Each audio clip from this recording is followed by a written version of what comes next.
Queridos, é, nós vamos encerrar hoje o curso com aquilo que nós chamamos, né, é uma disciplina mesmo. Amanhã ou depois, quem for fazer um seminário vai ver que existe essa disciplina, né, dentro da grade de matérias. Claro que uma aula só é muito pouco, né? É uma matéria inteira de um seminário, onde um seminarista ele é preparado, né? Ele é dotado ali de conhecimentos para entender como Deus agiu poderosamente ao longo da história. Então, tem essa disciplina Base Bíblica de Missões, tem História de Missões. Então, quem pretende futuramente aí se aprofundar mais, né, de repente fazer um curso mais completo, inclusive vocês podem me procurar, caso tenha alguém que tenha esse desejo, eu posso estar recomendando a vocês, inclusive curso nesse mesmo formato aqui que nós estamos fazendo e que tem reconhecimento do MEC, tá? Não é meu, não é produzido por mim, mas é um curso muito bom, preço acessível, né? A gente sabe que tudo tem despesa, tem custo. Só para você ter uma ideia, um seminário hoje, você pega as suas matérias ali, você vai ter entre 8 a 10 professores. Então, isso gera uma despesa, né? Então, o seminário precisa também, para sobreviver, ele precisa cobrar. Então, mas isso é para quem tem o desejo de continuar a sua jornada de estudos, né? Eu tive essa experiência, eu fiz um curso básico primeiro, de um ano, e depois eu fui para o seminário, né? Então, fiz... No mesmo seminário, funcionava esse curso básico, e aí eu continuei lá, e nessa brincadeira foram 5 anos da minha vida, estudando, me preparando para aquilo que eu creio que é a minha vocação, o meu chamado, né? Mas fica esse parêntese aí, e também o alerta, né, de que a gente vai ver aqui, eu separei principalmente textos bíblicos. Então, por isso que o nome é Base Bíblica de Missões. E o ideal seria ver isso, esmiuçar isso, mas vocês vão ficar com a apostila, vão ler, vão buscar outros materiais e certamente vão ser abençoados aí com essa disciplina.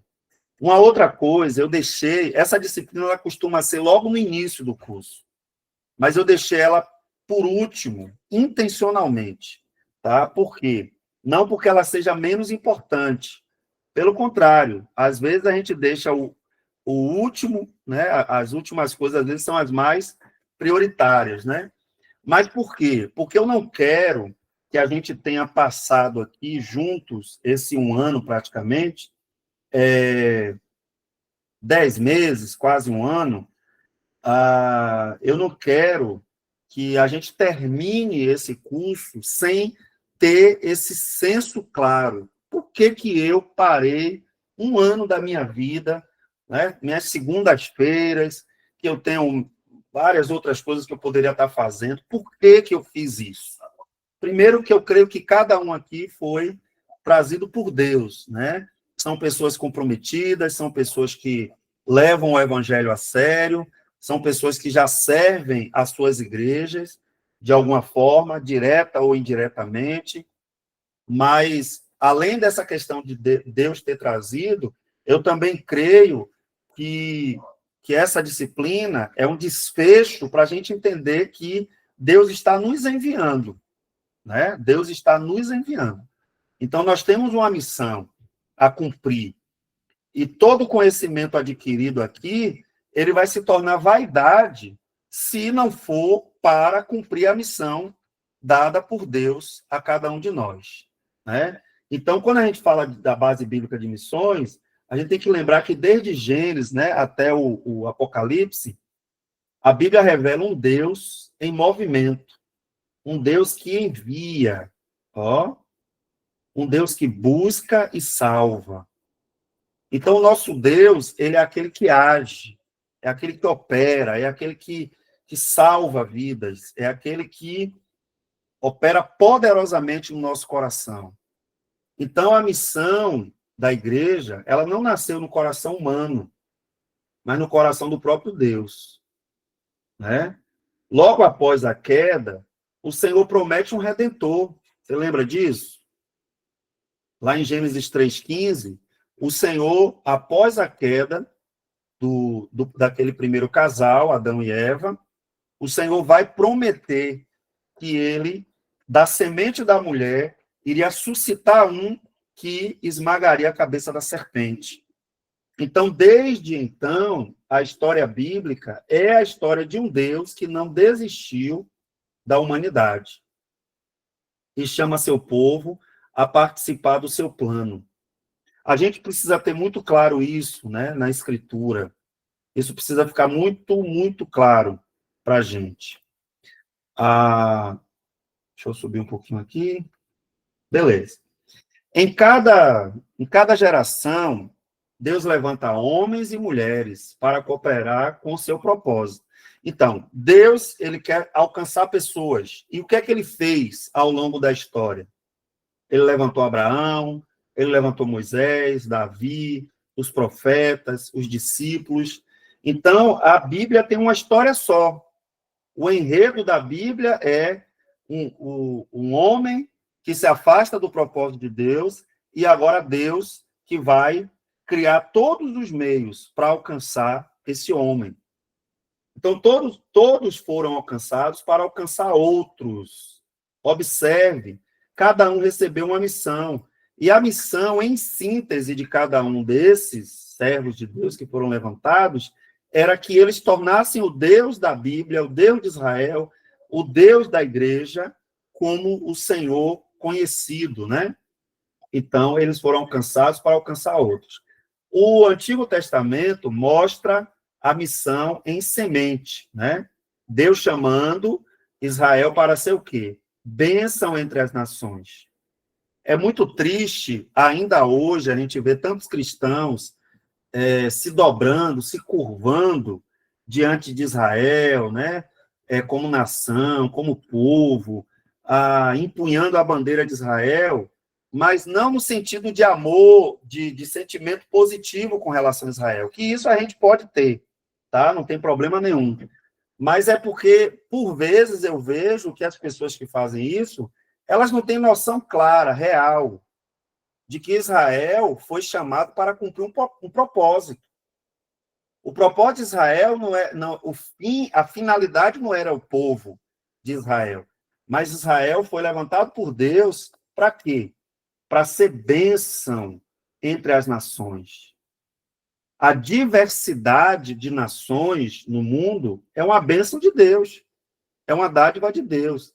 A diversidade de línguas, a diversidade de culturas, é uma bênção de Deus. Então, Israel não é um fim que até hoje os cristãos precisam ficar reverenciando sabe, usando uma série de aparatos, até litúrgicos, né? Aparatos litúrgicos para ficar representando Israel, quando, na verdade, Deus levanta Israel para testemunho das nações. O Novo Testamento mostra essa semente florescendo, Cristo vindo ao mundo, vivendo entre os homens, morrendo e ressuscitando. Para quê? Para que a salvação chegasse até os confins da terra. Então, entender isso é fundamental, né? Entender isso é fundamental para nossas vidas. Muito bem. A missão, portanto, não é uma atividade da igreja. Tem gente que acha que missões é uma atividade. Tipo assim, de vez em quando a gente faz alguma coisa aí, viu, gente? Vamos fazer um cultinho aqui, vamos organizar uma conferência, sabe? Quando, na verdade, a missão, ela é a razão da sua existência. A igreja existe para cumprir a missão que ela recebeu. Senão, ela fica em si mesmada, né? Ela fica voltada para si. Os crentes ficam voltados para si. Sabe, irmãos? Se a gente entendesse isso como professor de escola dominical, as nossas classes, elas teriam outras finalidades também. Porque a classe de escola dominical, ela precisa entender cada aluno que eles estão sendo treinados para tornar Cristo conhecido. Então, a verdadeira essência da igreja é a missão. Tá? Então, missões não é um tema da igreja, não é uma atividade da igreja, mas é a razão da igreja estar aqui ainda. Por que a gente está aqui ainda, irmãos? Nós estamos aqui nessa terra ainda porque nós recebemos uma missão e essa missão não foi cumprida ainda. Simples assim. Então, a razão da existência da igreja é tornar Cristo conhecido. Adorar a Deus acima de todas as coisas e o próximo como a nós mesmos. Qual é a maior prova de que eu amo o meu próximo? É que eu quero que ele vá morar no céu. A maior prova que eu amo o meu próximo é que eu quero que ele seja salvo. Então, estudar a base bíblica de missões é redescobrir quem somos. Para que fomos chamados? É mais do que um tema, é um chamado divino. Não é isso? É um chamado divino. Viver e anunciar, acho que vou deixar mais embaixo mesmo. Viver e anunciar o evangelho, atravessando fronteiras, se for necessário, né? No caso, se for necessário, é para a igreja, mas eu digo assim, individualmente. Nem todos aqui vão atravessar a fronteira, né? Mas todos nós somos chamados a cooperar com todos aqueles que estão indo, né, para outras nações ou proclamando aqui mesmo. Nós temos vilarejos, nós temos tribos, nós temos comunidades ribeirinhas, nós temos uma série de áreas não cobertas pela igreja brasileira. É um mito achar que já alcançamos o Brasil todo. É um mito, porque isso não se sustenta. Aqui em Portugal, por exemplo, tem comunidades que não têm igreja. E são comunidades que têm ali 100 pessoas, 150 pessoas, 200 pessoas morando, e que precisam ser alcançadas. Aí, se eu for partir aqui para a região, para as cidades vizinhas, com certeza tem. Aí onde você mora, com certeza, na zona rural, uma cidade próxima, tem lugares no Brasil que o evangelho chega malmente através da TV, da internet, e a gente sabe que não é todo mundo que vai abrir lá o YouTube para assistir uma pregação, para assistir um culto de uma igreja. Né? Só se ela recebeu o link, foi incentivada a isso, mas não é tão simples assim. Então, nós temos que atravessar fronteiras, superar barreiras e proclamar que Jesus é o Senhor de todas as nações. Lembra lá da primeira disciplina, quando nós falamos sobre como a Bíblia chegou até nós, a importância de crer de forma ortodoxa, de que a Bíblia é a palavra de Deus? Eu costumo dizer que se você não crê nisso, você não vai crer que Jesus é o Senhor. Ora, se eu não creio que a Bíblia é a palavra de Deus, para que eu vou me importar de pregar o evangelho? Ah, quem está lá, não sei aonde, Buda vai salvar, Maomé vai salvar, vários outros.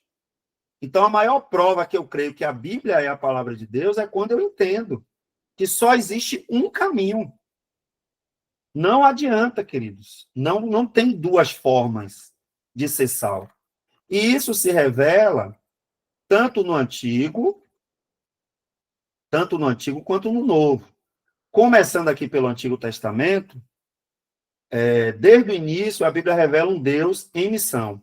O plano missionário não começou com a igreja, isso precisa ficar muito claro, mas com o próprio Deus, que desde a queda do homem decidiu resgatar a humanidade. Cada livro do Antigo Testamento aponta para esse propósito, tornar o seu nome conhecido entre todas as nações. Desde o Gênesis, Deus quer tornar o seu nome conhecido. Deus quer restaurar, trazer de volta, não é isso? Ele quer trazer de volta todas as pessoas de maneira de maneira gloriosa. Ele quer fazer isso, né? Só um minutinho. Eu estou fazendo um pequeno ajuste aqui. Pronto. Eu descobri que tem um meio aqui, ó. Eu não sabia disso, ó. Eu descobri que tem um meio aqui de todo mundo aparecer aqui na hora da transmissão. Beleza. Esses ajustes aqui eu tenho que fazer, porque senão, semana que vem eu vou ter um pouco de dificuldade. Mas aí, como eu já descobri como é que faz aqui, só que eu acho que eu estou fazendo alguma coisa errada aqui, deixa eu ver.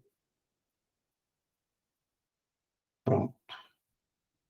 Vocês estão me ouvindo bem, né? Não alterou nada aí para vocês, não? Não, né? Pronto, João.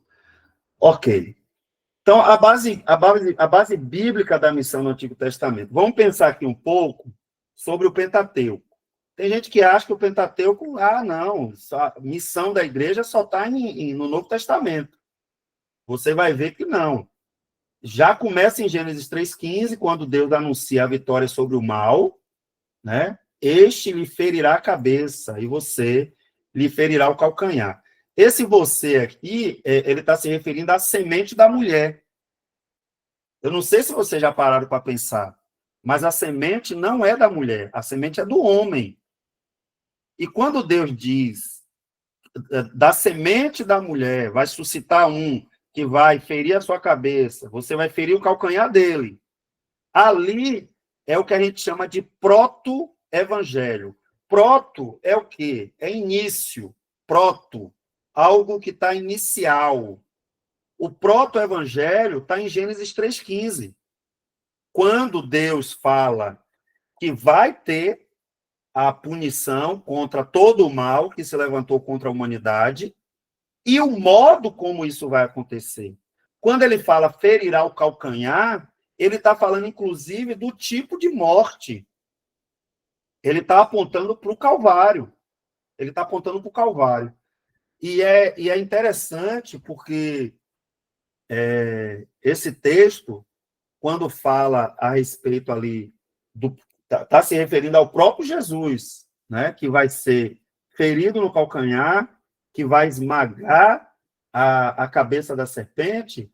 A gente vê aqui o quê? A promessa dessa redenção, como está posto aqui, e o primeiro vislumbre do plano missionário, ou seja, quem é que vai tomar a iniciativa de salvar a humanidade? É o próprio Deus. Então, o proto-evangelho aponta, quando eu estava aqui falando, semente da mulher. Você nunca achou estranho isso, não? Quando você lê na Bíblia, como é que é isso? Quando ele fala da semente da mulher, ele está apontando para o tipo de concepção que vai acontecer. Como foi a concepção de Jesus no ventre de Maria? Não foi a semente do homem. Então, é no útero de Maria que Jesus é gerado, Jesus humano, 100% humano, é gerado, a criança é gerada dentro do ventre de Maria. Então, quando ele fala que é semente da mulher, ele está dizendo, olha, não vai ter a participação do homem nessa concepção. Então, é por isso que a gente tem que estar atento a esses detalhes do Antigo Testamento, porque eles apontam para o modo, inclusive, como Deus iria salvar o seu povo. Então, aqui a gente vê que é o próprio Deus. É uma tolice nossa achar que é o homem que procura a Deus, que é o homem que deseja a Deus, que é o homem que se interessa por Deus, quando, na verdade, é o próprio Deus que toma a iniciativa. Quando Adão e Eva estavam lá envergonhados pela nudez, e que eles se vestem com aquelas folhas, né? Esqueci agora o nome do tipo de folha, né? Figueira, né? Acho que é figueira. Parreira. Hã? Folha de parreira. Então, ali é interessante porque o tipo que eles usam, o próprio Deus vai lá e sacrifica um cordeiro, usa a pele do cordeiro para cobrir a nudez deles, tirar a vergonha deles. Então, aquele cordeiro também já aponta para o tipo, né, de Cristo, aponta para o meio como Deus vai usar para salvar e redimir, ainda que ali seja uma redenção provisória. A redenção ali é tirar a vergonha, Porque o pecado traz essa vergonha, né? Então, a gente vê, desde o início, Deus tomando iniciativa. Aí a gente vê isso em Abraão, Isaac, Jacó. O Senhor reafirma o seu propósito. Todas as vezes, ó, com Abraão, com Isaac, com Jacó, Deus dizendo a eles, vocês serão, e em você será abençoada, né, todas as famílias da terra. Deus confirma isso. Depois vocês leem com calma esses versículos, mas aqui Deus fala tanto para Abraão quanto para Isaac e Jacó a mesma coisa. É através de vocês que as famílias da terra. Então, nunca foi propósito de Deus salvar só Israel. Nunca foi. Israel foi escolhido entre as nações. Deus poderia escolher o Egito. Deus poderia. Deus poderia escolher qualquer outro país, qualquer outra região do mundo. Mas ele escolheu Abraão. De Abraão, ele fez uma nação chamada Israel. Então, não é para vaidade de nenhum país. Era justamente para que esse povo escolhido pudesse fazer jus a essa escolha e tornar o nome do Senhor conhecido para todas as nações. Então, essa promessa mostra que a missão de Deus sempre visou o quê? Todas as nações, todas as etnias. Etnias é ainda melhor de se usar, por quê? Porque etnia inclui o conceito de nação que a gente tem, ele é muito recente, tá? A gente acha que nação é o quê? É um país constituído, tem constituição, por isso que chama país constituído, né? Tem uma constituição, tem um presidente, tem, sei lá, a gente tem, mas isso isso é uma coisa que aconteceu da modernidade para cá. Da modernidade para cá. Antes não tinha esse conceito. Então, por isso que etnia é a palavra mais correta de se usar em um culto de missões, por exemplo, porque etnias envolve o quê? Todo conjunto de povo que tem cultura própria, identidade própria, língua própria. Por exemplo, o Brasil tem quantas etnias? São muitas. Se você pegar só as populações indígenas, deve dar mais de 300. Eles têm língua própria, cultura própria, rituais próprios, e isso faz com que eles sejam únicos, exclusivos. E eles precisam de um sistema de pregação específico, na língua deles, com a roupagem, né? O evangelho com a roupagem, que fique claro para eles o que eles estão ouvindo. Uma vez ouvi um missionário falando que ele queria explicar para os indígenas como é que o Senhor deixa a gente mais alvo do que a neve. Pensa aí, os indígenas que estão nos trópicos, que estão na zona intertropical, que via de regra faz muito calor, não tem neve, você explicar para eles que o sangue de Jesus nos purifica e a gente fica mais alvo do que a neve. Imagina você estar lá cantando com os indígenas, alvo mais que a neve. Aí eles estão lá. O que é neve? Aí o missionário teve a brilhante ideia. Ele falou, o coco por dentro é muito branco. Então, ele, no lugar de neve, ele colocou alvo mais do que o coco. Alvo mais do que o coco. E aí os indígenas entenderam. Quer dizer, fugiu do sentido? Não. Fugiu do que a mensagem anuncia? Não. Então, o sangue de Jesus nos purifica, nós ficamos alvos, ou como a neve, ou como coco. Mas isso tem a ver com o quê? Com um Deus que se comunica com pessoas dentro de uma linguagem que as pessoas compreendam. Né? Então, essa promessa mostra que a missão sempre visou todas as etnias, não apenas um povo. Não apenas um povo. Gente, isso é tão claro, e eu não sei por que ainda tem tanta gente judaizante no meio da igreja, voltando para um monte de práticas judaizantes. Eu não consigo entender isso. Porque a Bíblia deixa isso muito claro. Israel não é um fim. Israel é um meio para que as nações creiam. É até uma ofensa contra Deus você dizer que vai adorar a Deus como Israel adora. É até uma ofensa. Porque Deus está dizendo, olha, o meu propósito sempre foi alcançar as nações. Eu não quero ver você, eu vou aprender a falar hebraico, porque aí, na hora que eu estiver orando, eu vou orar em hebraico, eu vou cantar em hebraico, e Deus está dizendo, eu não te pedi isso. Eu não quero isso, né? Eu já ouvi pessoas até dizer que a língua que Deus fala é o hebraico. Gente, mas o povo é criativo, é criativo. Então, mais tarde, Deus fala com Israel que vocês serão minha propriedade peculiar dentre todos os povos, porque toda a terra é minha. Propriedade peculiar dentre todos os povos. Então, o Israel foi chamado para ser um povo missionário. Não foi chamado para se envaidecer. Não foi chamado para ficar arrogante. Então, uma nação, né, para ser um povo missionário, uma nação que refletisse a santidade e o amor de Deus diante do mundo. Beleza?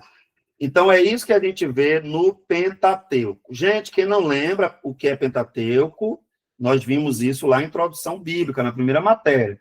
Pentateuco, penta, né, isso que o Brasil está querendo ser, penta, cinco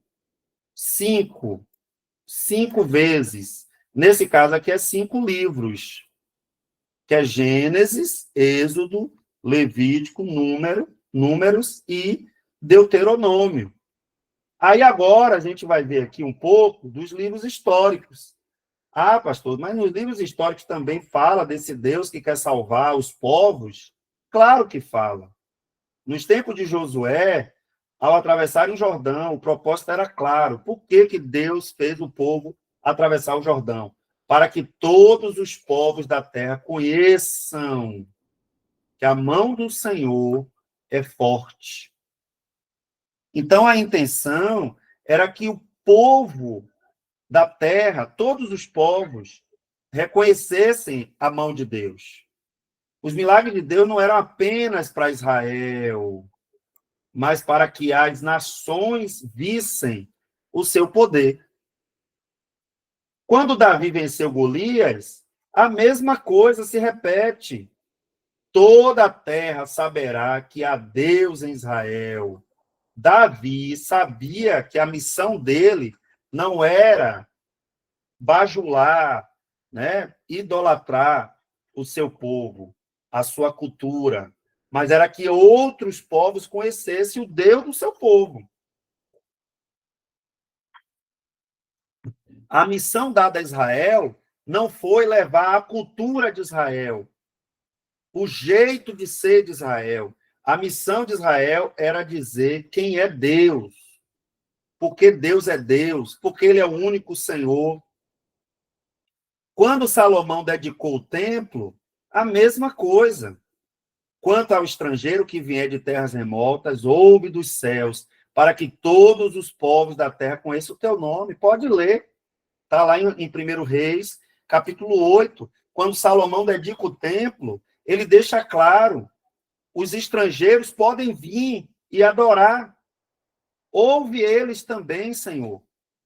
Olha que sentimento de Salomão. Salomão, ele teve muitos erros, mas ele entendeu que Deus não era exclusivo dele. Ele não diz assim, o povo vai vir aqui para aprender a falar hebraico. Não. O povo vai vir aqui para entender quem é o Deus de Israel. É isso que é o mais relevante, é o mais importante. Então, o templo não seria um símbolo de isolamento,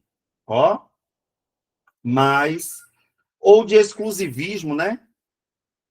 Exclusividade, a gente viu em seitas heresias. O exclusivismo é uma característica de seita. Entendeu? mas seria um ponto de encontro entre Deus e as nações. O templo tinha o pátio dos gentios, meu Deus. E o povo não consegue enxergar isso. O povo, assim, os judaizantes, que ainda estão aí perturbando a igreja, todo lugar, toda cidade tem um perturbador. E Elias era chamado de perturbador de Israel, por Acabe, quando, na verdade, quem era o perturbador era o próprio Acabe e Jezabel. Mas por que Elias era chamado de perturbador? Porque ele combatia essas maluquices. Então, na sua cidade deve ter gente que fica querendo voltar o tempo todo para Israel, quando a beleza do cristianismo é o alcance das nações, é a variedade de línguas, todos os povos, nações, raças, tribos e línguas virão e adorarão diante do Senhor. É isso, esse é o desfecho de Apocalipse. Esse é o desfecho da igreja, que todas as nações venham e adorem. Então, não tem por que a gente ficar, né, querendo voltar para uma série de rudimentos, né? Nos livros poéticos, pastor, tem coisa missionária? Claro que tem.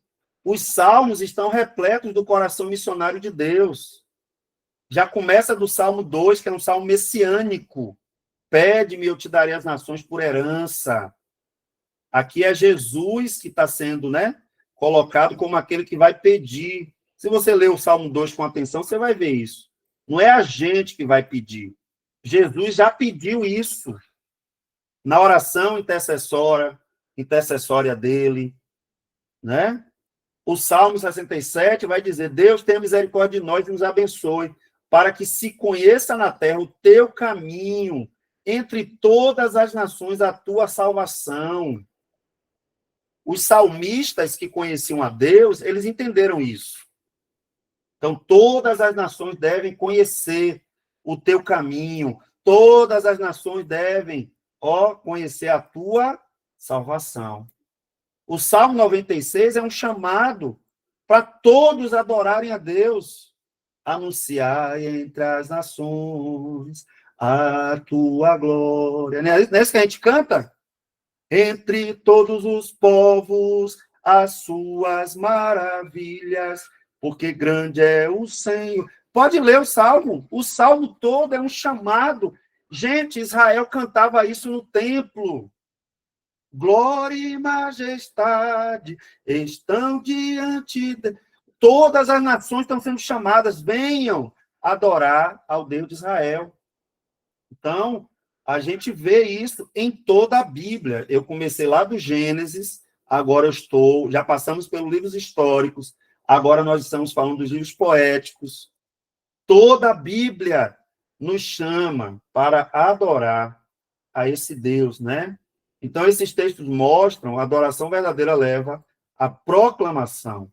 Quanto mais conhecemos a Deus, mais desejamos que outros também o conheçam. É tão natural isso, né? Se nós conhecemos o Deus da Bíblia, a gente quer que outras pessoas conheçam também.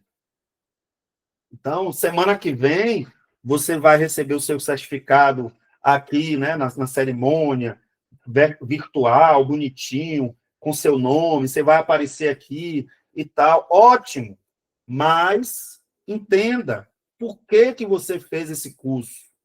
Porque você quer tornar o nome do Senhor conhecido. Ah, pastor, mas eu não vou lá para o Japão, não vou para a China. Como é que eu vou tornar o nome de Deus conhecido? Comece das crianças da sua comunidade. As convide. Tem gente que só faz isso lá quando vamos fazer a classe dos 5 dias. Não. Abra suas portas para receber uma célula, um grupo pequeno, um grupo de crescimento.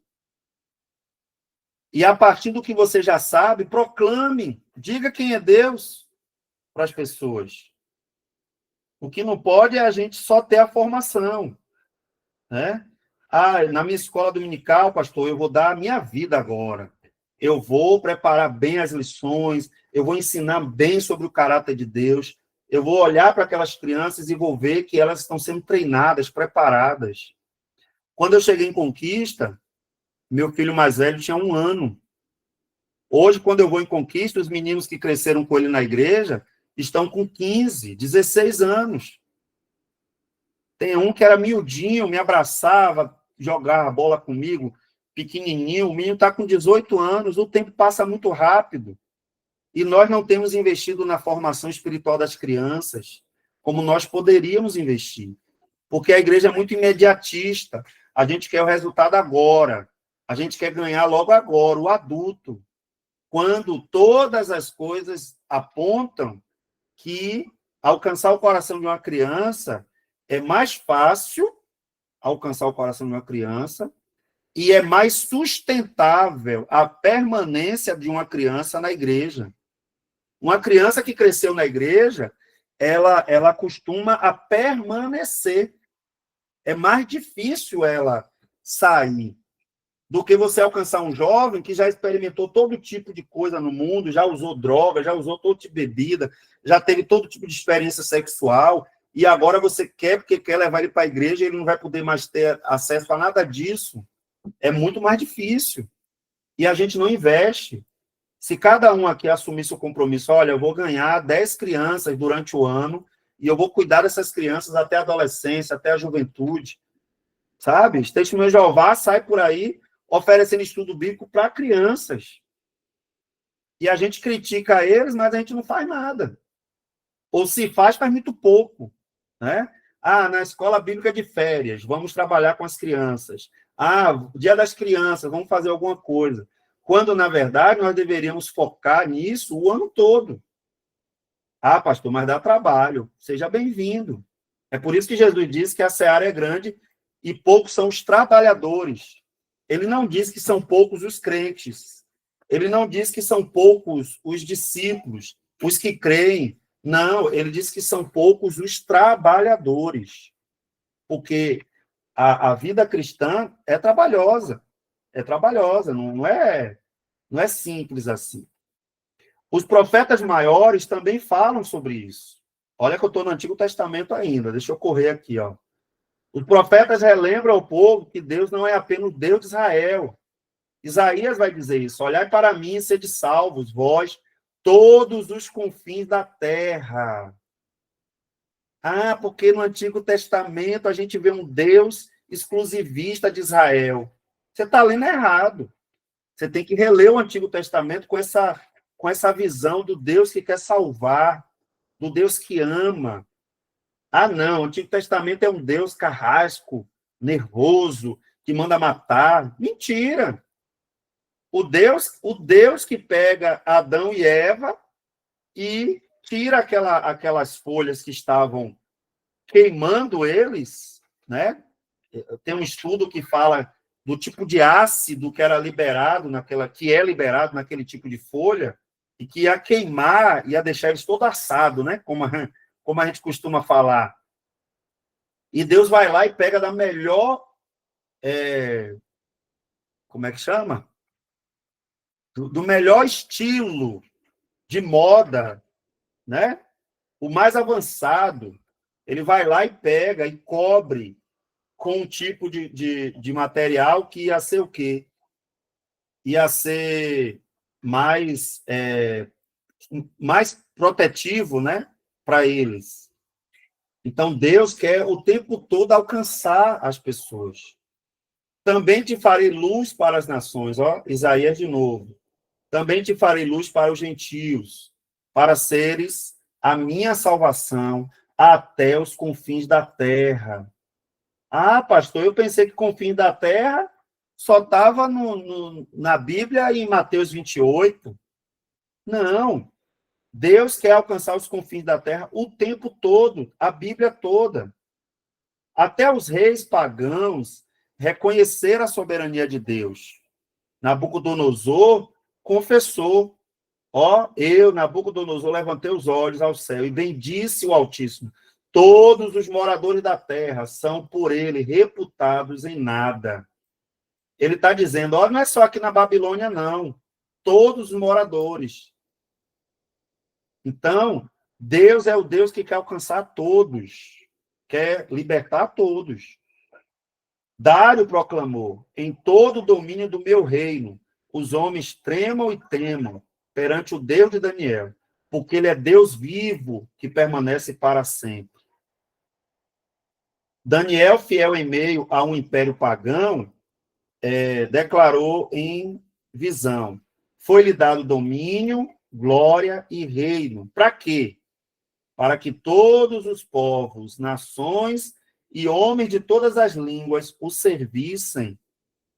Então, desde o exílio, Deus já mostrava que o seu reino seria universal. Deus quer alcançar as nações. Os profetas menores, a mesma coisa. Deus envia Jonas a uma nação inimiga. Nínive era um lugar completamente fora da lei de Deus. Eles não obedeciam à lei. Eles eram terríveis. Por isso que Jonas não se alegra quando ele vai para Nínive. Por isso que ele não vai de bom grado. Mas Deus cria os meios. Deus é soberano, irmãos. Jonas não quer ir, mas Deus é soberano para fazer Jonas ir. Deus é soberano. O pastor Ronaldo Lidório, ele conta uma história, eu acho que eu já falei isso aqui para vocês no início do curso. O pastor Ronaldo Lidório, ele contou a história que estava mapeando a Amazônia, procurando tribos que não tinham ainda o evangelho. E aí ele identificou que tinha um povo com o mesmo tronco linguístico que não tinha história, relato de nenhum missionário entre eles. E ele entrou lá e foi mapear para localizar onde é que esse povo ficava. Resultado, quando ele chegou lá, que ele começou a tentar se comunicar com os indígenas, porque ele conhece algumas línguas, né? Então ele foi tentando se comunicar. Aí o povo começou a dizer que já conhecia Jesus, já sabia. Aí ele ficou impressionado, ele falou: como que vocês conhecem? Aí eles falaram: olha, o missionário não, o irmão fulano de tal, ele que trouxe Jesus para a gente. Quando ele foi ver, era um irmão da Assembleia de Deus, que tinha participado de um culto de missões, e ele entrou na mata. Ele da região, acho que de Belém, não sei exatamente onde é que ele congregava. Ele entrou na mata e disse: eu vou procurar um povo para eu alcançar. E ele foi. Nessa brincadeira, esse irmão já tinha plantado, acho que 4 ou 5 igrejas entre os indígenas. Aí o pastor perguntou: você veio como? Qual foi a missão que te enviou? Ele falou: pastor, eu ouvi uma mensagem e disse, aquela mensagem tocou meu coração e eu disse: eu vou fazer alguma coisa para que um povo conheça ao Senhor. Né? Então, Deus é soberano. O pastor achou que ia chegar lá para ainda explicar alguma coisa, e quando ele chegou lá, já tinham chegado. A graça de Deus chegou primeiro. O chamado de Deus na vida daquele irmão chegou primeiro. Então, nós precisamos entender isso. Deus, ele vai criar os meios para cumprir o seu propósito. Tá? Eu vejo o povo muito assim no culto de missões. Irmãos, como se Deus estivesse dependendo da gente. Ele quer contar conosco. Mas, olhe, quando o Senhor fala lá para Isaías, quando ele está no templo, que ele tem aquela visão, os anjos estão dizendo: quem há de ir por nós? Por nós. Quem há de ir por nós? Observe que não é assim: a gente precisa de alguém que vá. Não. Eles estão dizendo: nós estamos fazendo o trabalho, né? Nós estamos agindo poderosamente. Então, Deus está criando os meios para salvar. Agora, ele quer que a gente seja participante disso. Então, quando você treina bem os seus alunos, eu gosto de usar essa expressão, treinar. Escola dominical não é para ficar envaidecendo os alunos, ano após ano. Não, é para treinar. De onde é que vai sair os pregadores da igreja? Da escola dominical. De onde é que vai sair os novos líderes da igreja? Da escola dominical. De onde é que vai sair futuros jovens, a liderança de jovens, de adolescentes? É dali. Então, tem que ser treinamento mesmo, tem que ser preparo espiritual. Então, o Senhor fala para Jonas, levante-se, vá à grande cidade de Nínive e pregue contra ela, porque a sua maldade subiu até mim. Deus mostrou sua compaixão, e ele está alcançando. Por meio de Abacuque, em tempos de crise, o Senhor declarou, olhem entre as nações e observem, fiquem admirados e pazem, porque realizarei em seus dias algo que vocês não creriam se fosse contado. Então, mesmo no meio do caos, Deus continua agindo entre as nações. Deus está querendo. Então, o Antigo Testamento revela um Deus missionário, que chama seu povo para ser canal de bênção entre as nações. Essa não é apenas uma história antiga, é um convite atual. Hoje, nós, a Igreja de Cristo, somos herdeiros dessa mesma aliança. Fomos chamados para anunciar a salvação de Deus aos confins da terra. A pergunta que fica é: aceitaremos esse chamado? Aceitaremos? Ou eu vou pegar meu diploma, botar dentro da minha pastinha e falar assim: opa, acabei o curso, ó, não devo mais nada, tá pago. Igual como vai para academia, né? Tá pago. A moda é essa, né? Tá pago, hoje tá pago. Não, queridos, ninguém aqui está devendo nada mesmo, mas a gratidão que temos é que, a partir da nossa esfera de influência, a gente precisa ser missionário do Senhor, proclamador do Senhor. É um curso de formação de pregadores, né? De professores. Então, qual é o meu papel nessa missão? Qual é o meu papel? Os meus discipuladores, todas as vezes que eles me veem, eles só faltam soltar fogos. E uma das alegrias do coração deles é que eles me prepararam sem saber o que Deus ia fazer através da minha vida. Você não sabe, mas uma pessoa que você está discipulando hoje pode ser o pastor da sua igreja, futuramente. Pode ser um missionário que vai plantar uma igreja onde ainda não chegou o evangelho. Então, todo esse conhecimento, ele precisa ser canalizado para servir a igreja. Cumpra a sua missão. Não existe missão pequena e grande sem as formiguinhas. Esse trabalho de formiguinha pequeno que a gente vai fazendo, sem esse trabalho, a igreja não avança. Então, faça a partir da sua esfera de ação. É com adolescente que você trabalha? Faça o melhor. É com jovem? Faça o melhor. Mas é pouca gente. E se fosse 100, você não dava conta. Então, cuide dos 10. Cuide dos 10. Só tem 5. Cuide dos 5. Mas faça o melhor, né? Não chega na escola dominical, né, irmãos? Já que não veio ninguém, eu nem vou usar o material que eu preparei para não desperdiçar.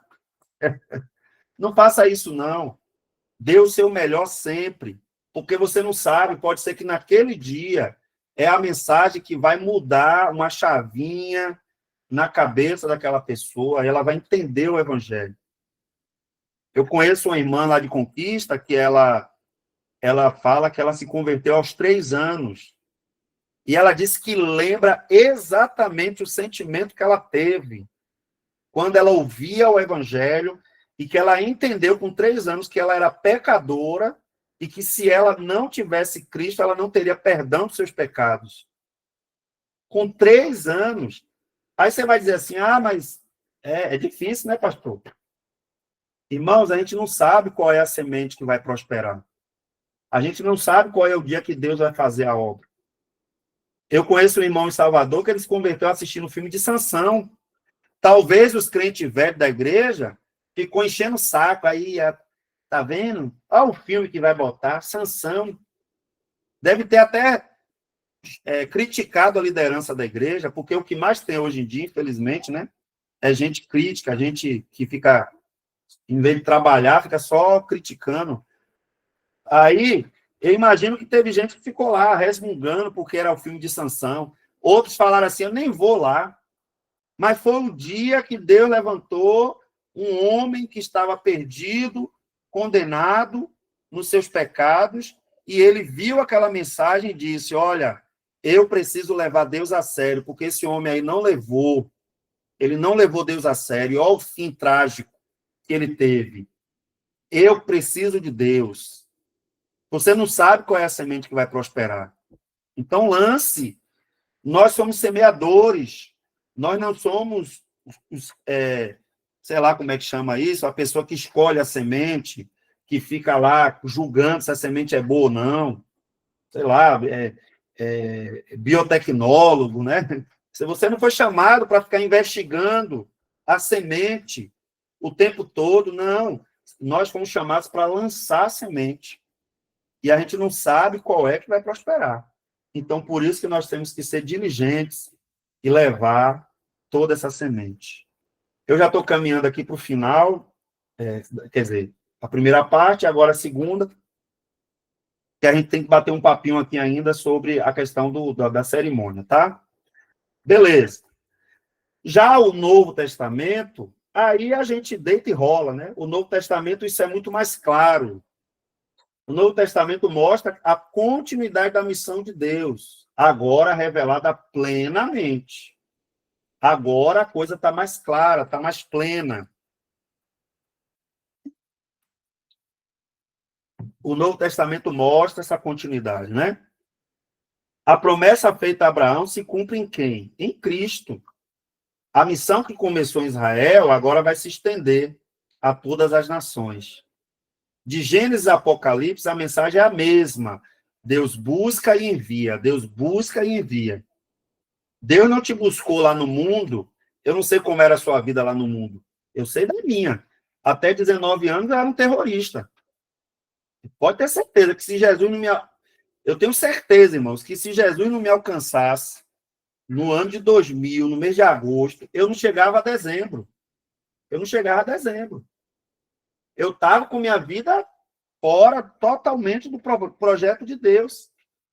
Então, agora Deus me chamou, me tirou desse lamaçal todo, me tirou dessa vida de morte, para eu ficar sentado no banco da igreja, julgando se o culto é bom, se a pregação foi boa, se o pastor falou alguma palavra errada, entendeu? Teve uma irmã que me chamou a atenção, eu tinha pouco tempo de pregação, pouco tempo que eu tinha começado a pregar.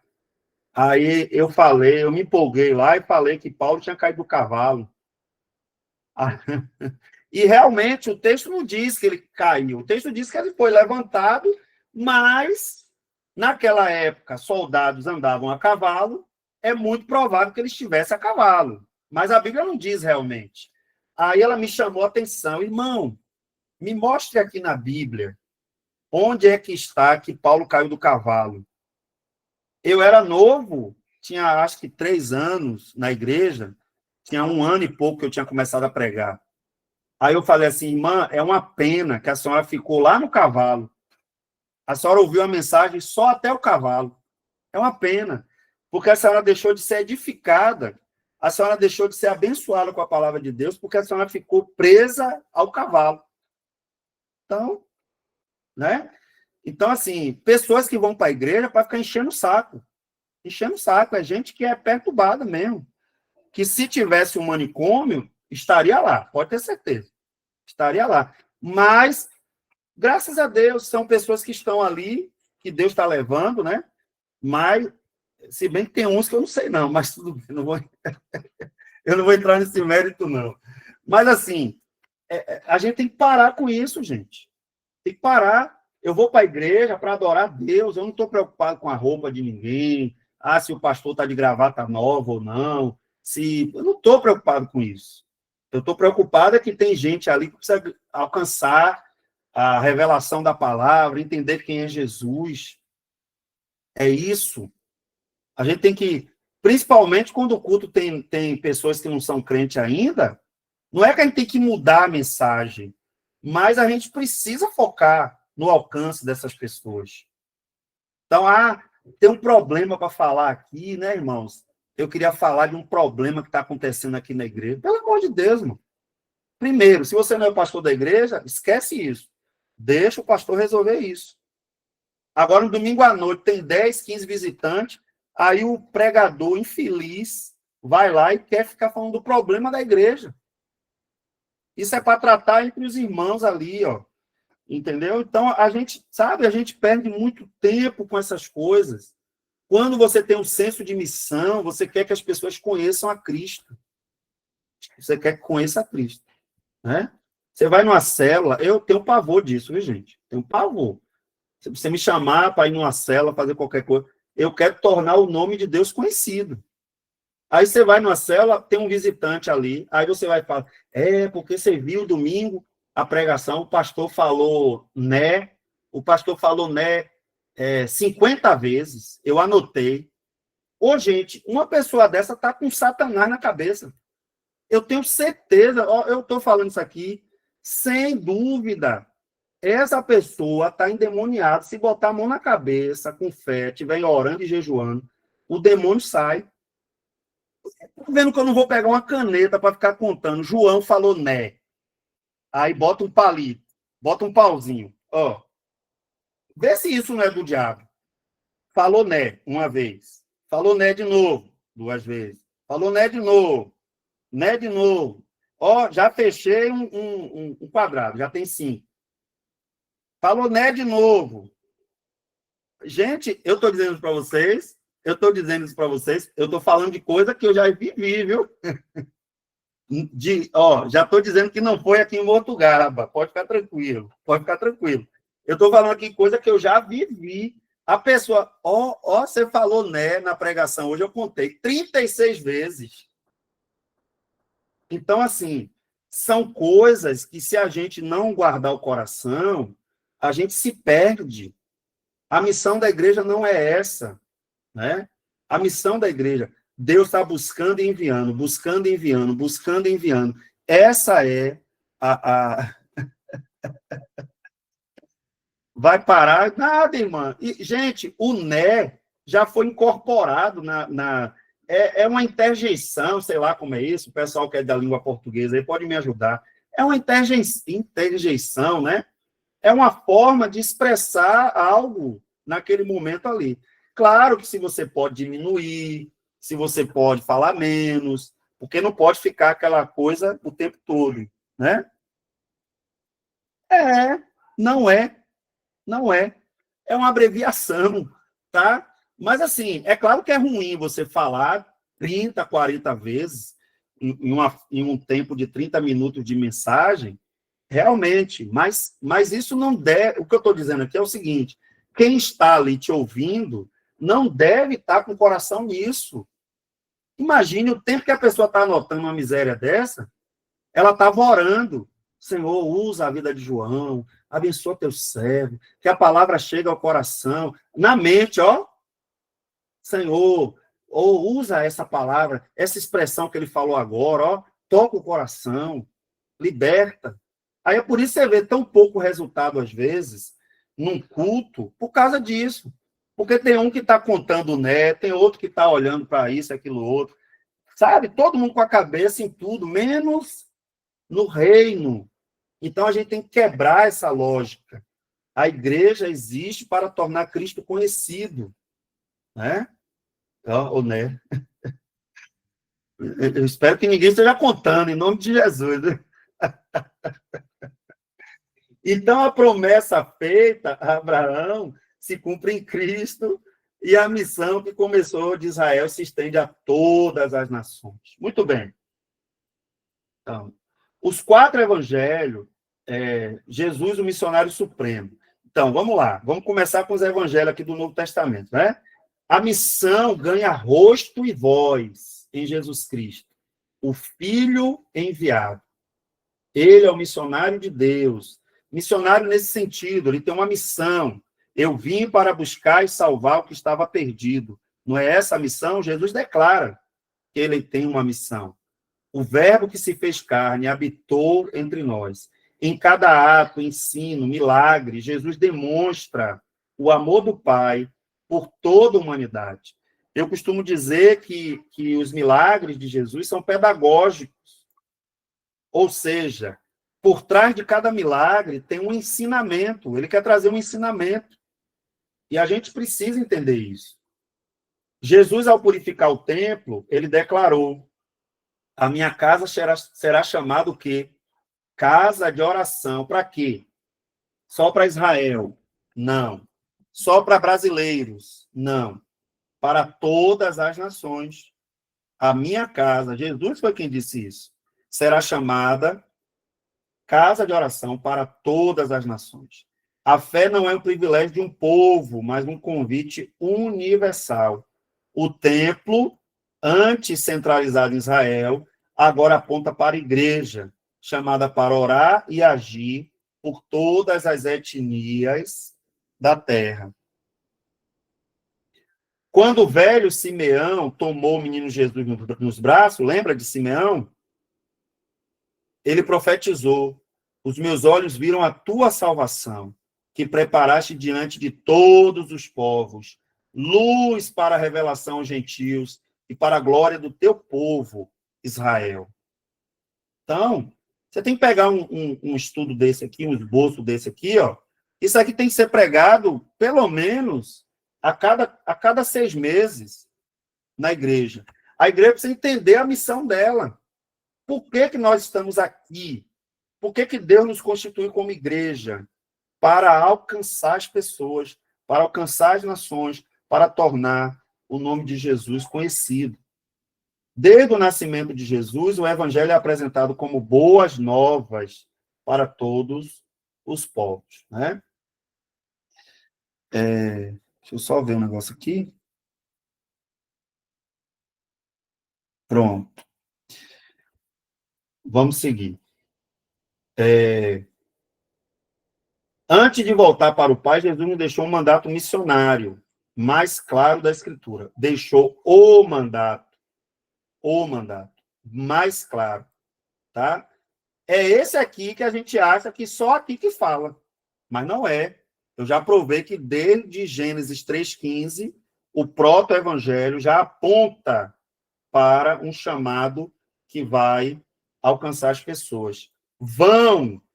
É interessante porque o verbo id, a ideia aqui do id, se você olhar lá no grego, a ideia é indo ou então vão, enquanto você estiver indo. Então, portanto, e façam discípulos de todas as nações. O verbo id significa literalmente partir, atravessar fronteiras. Essas fronteiras podem ser geográficas, culturais, espirituais. Lucas confirma essa ordem. E em seu nome se pregasse o arrependimento para a remissão dos pecados de todas as nações. A missão não é uma opção da igreja. Não é uma opção. Vocês não estão diante de uma sugestão. Nós estamos diante, todos nós aqui, de um chamado, tá? De um chamado. Então, quando no início, no mês de janeiro, Deus colocou no meu coração, né? Eu sempre trabalhei com formação de obreiros, mas por conta de não estar numa igreja, eu fiquei pensando como é que eu poderia continuar com o meu chamado. É uma parte do meu chamado, formar obreiros para a igreja, para a seara do Senhor, né? E aí eu fiquei pensando como fazer isso. Aí depois eu pensei, eu falei, rapaz, eu sei usar o Meet, já trabalhei dando aula de geografia no Meet. Quando estava na pandemia, eu trabalhava para uma escola que usava o Microsoft Teams, usei o Meet em outras situações. Aí eu pensei, por que não? Né? Por que não eu oferecer um curso básico que eu mesmo possa dar as aulas, né? Que justamente para que ficasse num valor de mensalidade que não ficasse pesado, né, para ninguém, mas que eu pudesse dar uma formação básica para que os irmãos possam servir as suas igrejas. Não é que vocês não faziam nada na igreja, claro que fazia, mas eu imagino né, pelos relatos que eu já ouvi, pelos testemunhos que vocês já compartilharam, que essa formação aqui te deu mais segurança, para falar com mais segurança, com mais propriedade, não ficar perdido. Ah, eu estou diante de um texto, como é que eu entendo esse texto? Como é que eu busco o significado desse texto? Então, hoje, vocês estão numa condição, né, que vocês se sentem mais seguros para fazer com mais segurança aquilo que Deus já ordenou a vocês. Então, Lucas deixa claro que a remissão dos pecados deve ser pregada para todas as nações. Todas as nações. Né? Jesus atravessou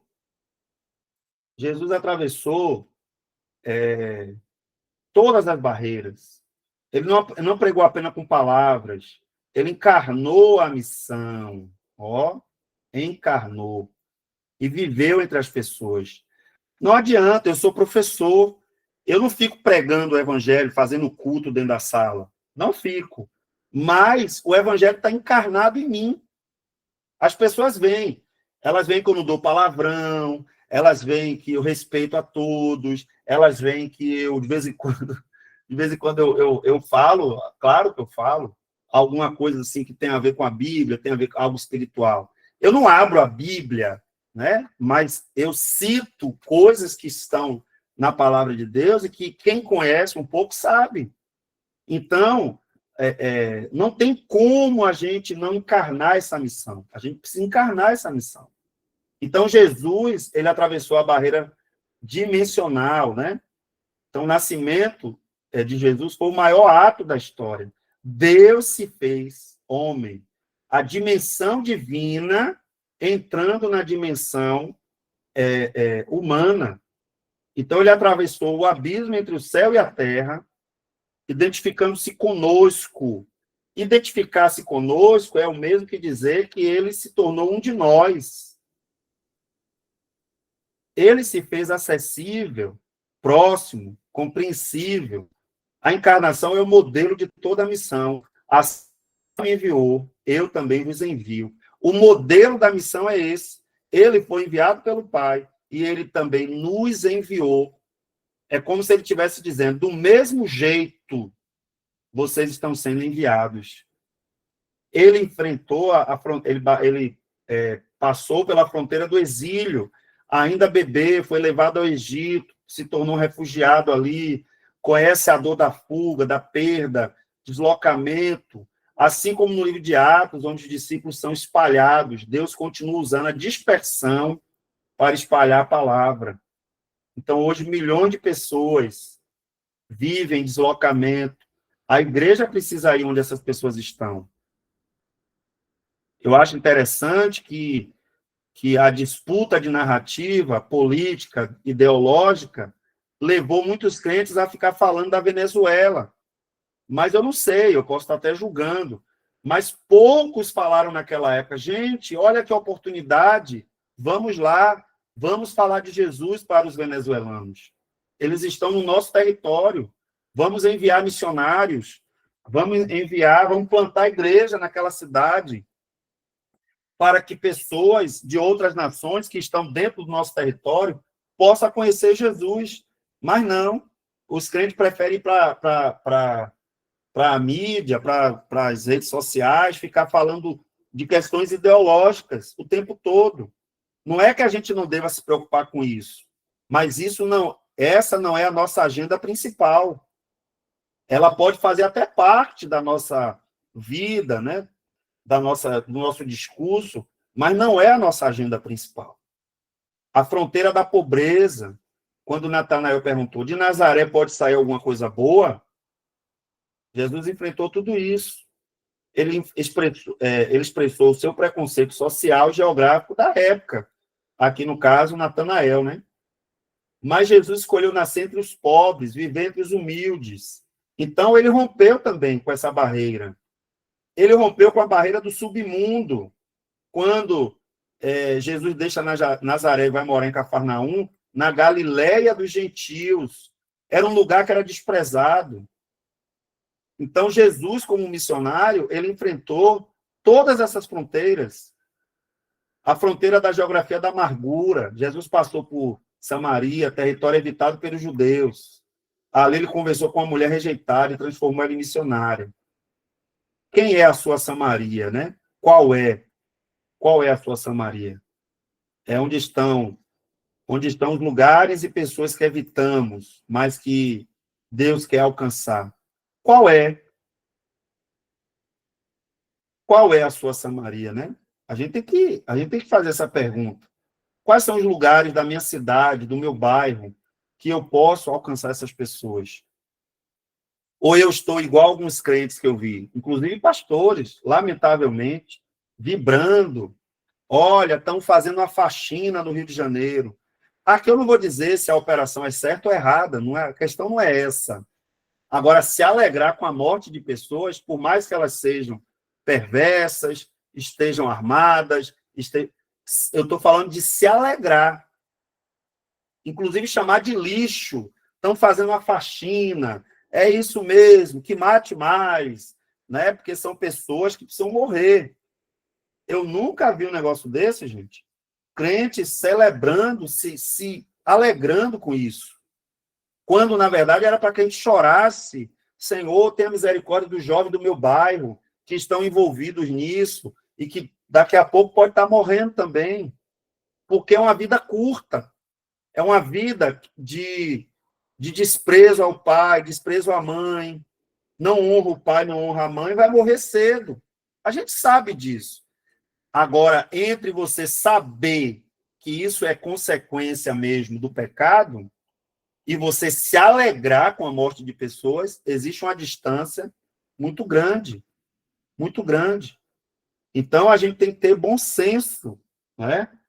A fronteira pagã, Jesus foi a Fenícia, Gadara, Cesareia de Filipe. Ele não ficou restrito ao seu território, ao seu povo. Então, ele foi até os inaproximáveis, né? Aqueles que ninguém quer se aproximar, ninguém quer estar perto. Muitas vezes a nossa missão vai ser entre esses. A gente precisa orar e pedir a Deus, né? Ele venceu as barreiras sociais, religiosas. Jesus jantou 3 vezes na casa de fariseus, acolheu uma mulher pecadora que ungiu seus pés. O tempo todo, Jesus está o quê? Buscando alcançar. Então, não esqueçam, nós estamos falando aqui, ó, desse tópico, que é Jesus atravessou todas as barreiras, né? Beleza. O livro de Atos, a gente vê a mesma coisa. Está se tornando até exaustivo, mas a intenção aqui é essa mesma, ó. Olhe para toda a Bíblia e veja um Deus que está trabalhando para alcançar pessoas, né?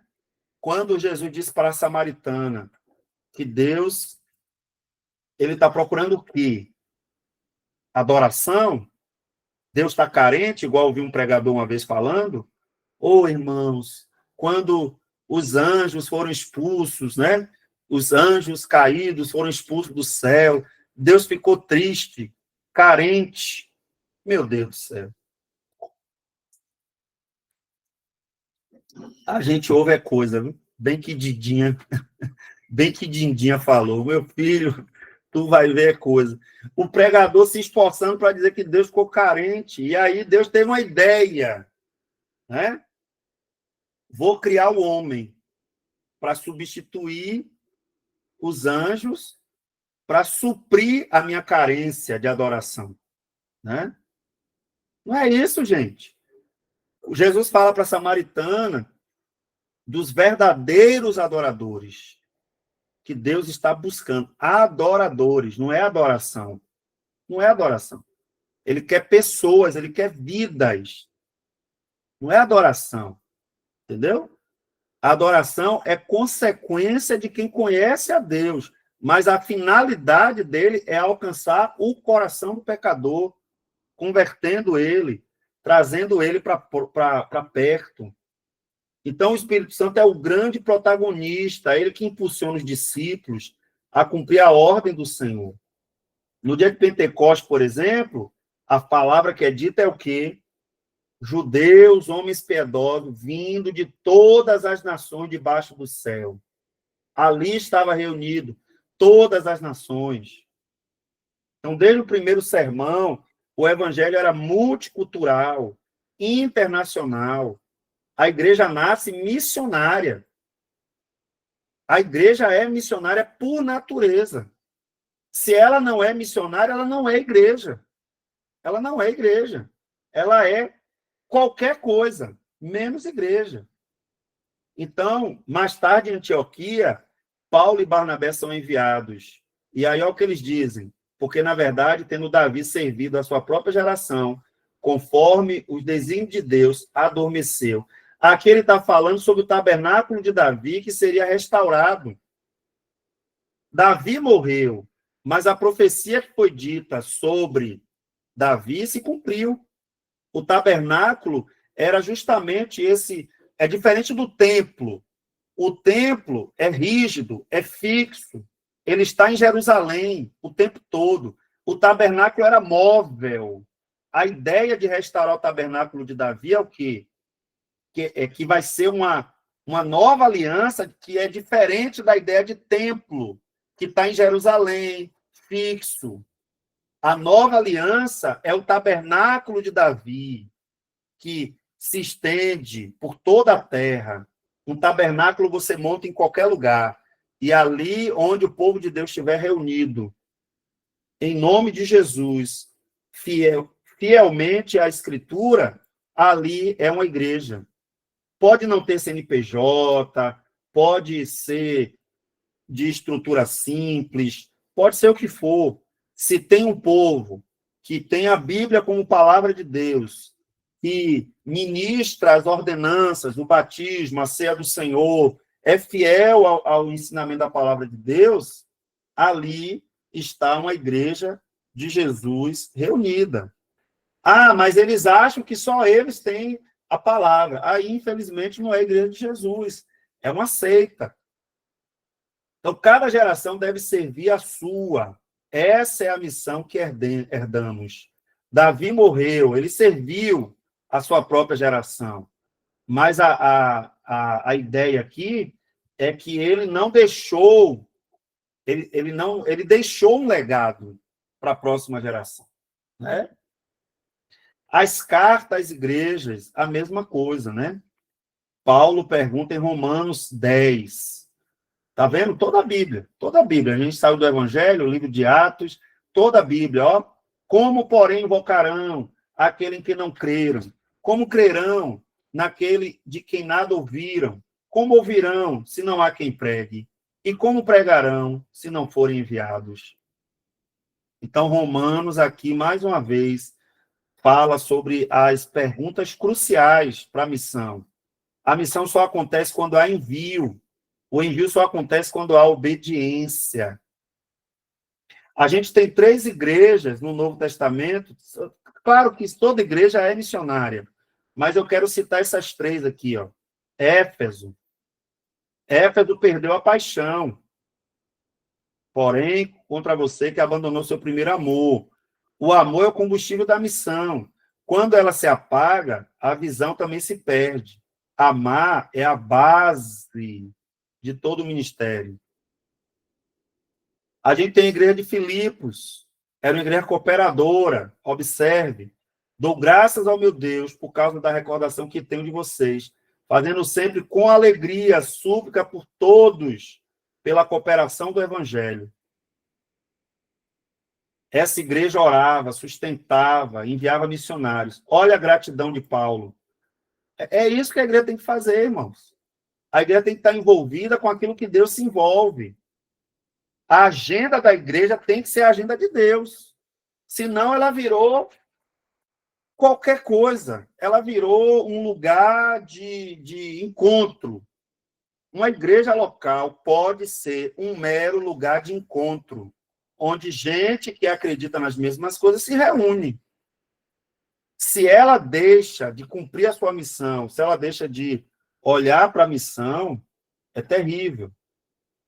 Tessalônica, porque partindo de vocês, a palavra do Senhor repercutiu, a fé de vocês em Deus se tornou conhecida em todos os lugares.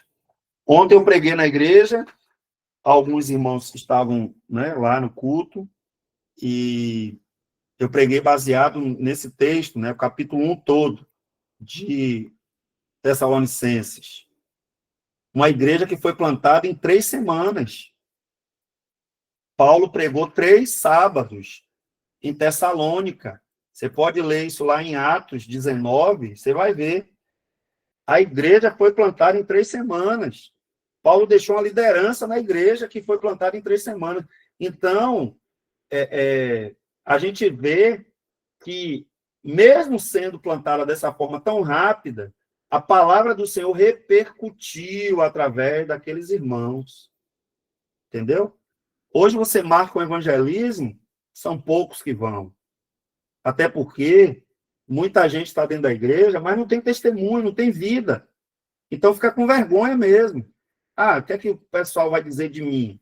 Sabe que eu estou aqui na igreja, mas eu vivo como se não fosse da igreja. Aí agora eu vou chegar na casa das pessoas e vou dizer que eu quero falar de Jesus. Então isso é problemático. A gente precisa quebrar essas barreiras. A igreja local ela precisa ser um instrumento de alcançar pessoas, né? Então, Jesus envia a sua igreja. O Novo Testamento mostra que a missão de Deus não terminou com os apóstolos. Então, a gente vai seguir aqui, tá? Já estou fechando aqui. Já estou nas considerações finais. Atos 1:8, perdão. Vocês serão minhas testemunhas, tanto em Jerusalém, como em toda a Judéia, Samaria e até os confins da terra. O Novo Testamento nos chama a sair das paredes, a atravessar fronteiras. Cada discípulo é um missionário, cada lá um campo, né? Cada lá um campo de missão. Cada encontro, uma oportunidade. É isso que nós temos que ter aqui, ó.